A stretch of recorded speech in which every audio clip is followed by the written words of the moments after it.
محمد صلاح, take one. I want to take you back to that Champions League glory and you lifting that trophy. How was it? Honestly, it was great.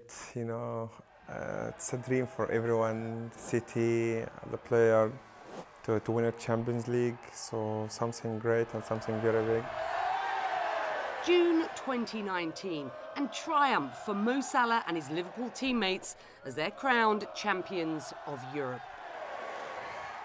For Salah, club glory was followed by a disappointing turn of events with the Egyptian national team at this year's Africa Cup of Nations. Just months before the tournament started, Egypt stepped in to host. But the home turf advantage didn't help the Pharaohs, who flopped out in the knockout stages. We didn't perform in the top level, honestly.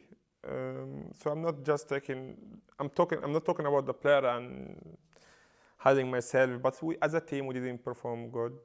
But there was a lot of pressure.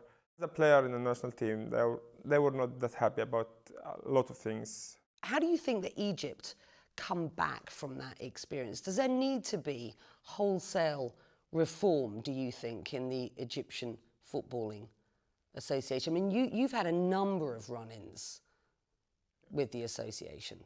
Yeah, had a lot, honestly. I think we just need to be honest with ourselves. Sometimes with the national team, it's the federation take it as a competition with me. You know, my position is a little bit different than the players. So not because I'm a star, but because also it's make me comfortable. For example, African nation, we were in a hotel, and the people comes to the hotel very easy. They sit downstairs very easy, which is not normal. We had one day off, and I couldn't go down from the room until 9:30. When I tried to go down, was like 200 person like that with me.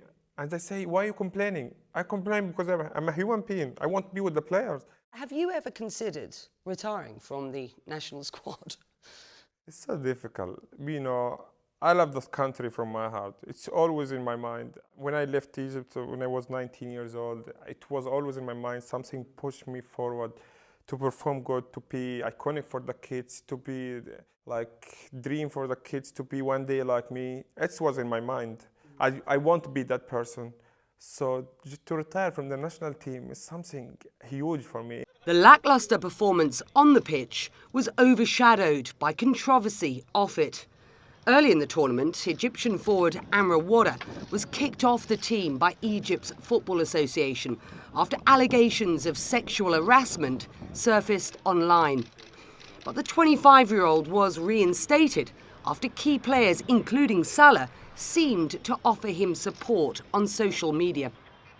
Let's talk about the controversy over Wردة in the summer. Did your intervention help him get reinstated in the squad after he was initially suspended over allegations of sexual harassment? Absolutely not, because I'm not the national team captain, I'm not the team manager, I'm not the coach. Believe me, if I'm powerful, I could change a lot of things there. But I'm a player, but they just put it on me.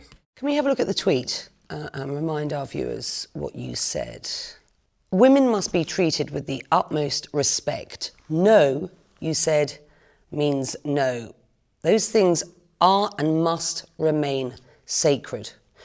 You went on, Mo, to say, I also believe that many who make mistakes can change for the better and shouldn't be sent straight to the guillotine, which is the easiest way out. We need to believe in second chances. We need to guide and educate. Shunning is not the answer.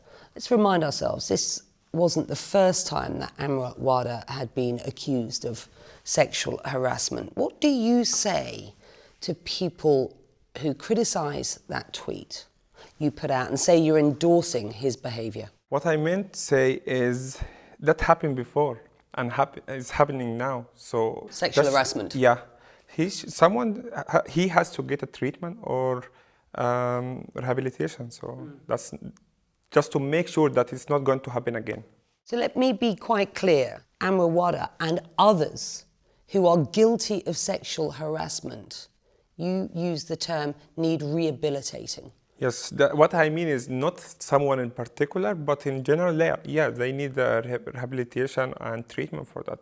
So you just make sure that it's not going to happen again. You were accused of hypocrisy when you were voted one of Time's 100 most influential. You talked about the need to change attitudes towards women in the Middle East, and then the tweet.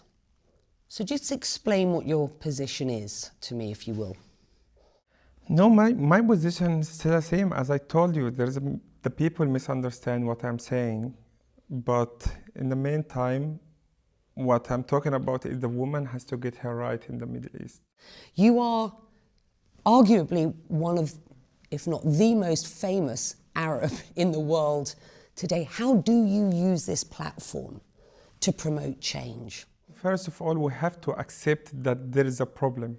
And I know it's very difficult to accept that, but 100% the problem is running deep and deep and deep. So, and the second thing, my opinion is the woman, she has a right to talk about anything she doesn't like. I'm talking about myself. I want when my daughter has a problem, she has to feel like support from me to come to talk to me about the problem. The most important thing is the fear. The wife fear from her husband, from her father, which that's the main point, I think.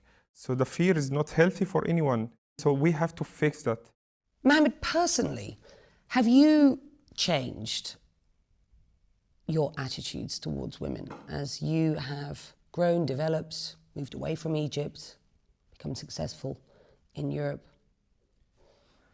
I think, yeah, it changed a lot. I'm changing from the person, which I'm talking about it like the family scare from him, or the wife, or the daughter, or whatever, to the person he's talking now. Like, he's fighting against the subject because he sees that he's wrong. Yeah, of course, before I didn't have my daughter because I think probably I started to change like 9 years ago, 10 years ago, or I don't know, whatever. But to that person now is fighting against the subject because I can see it's very wrong.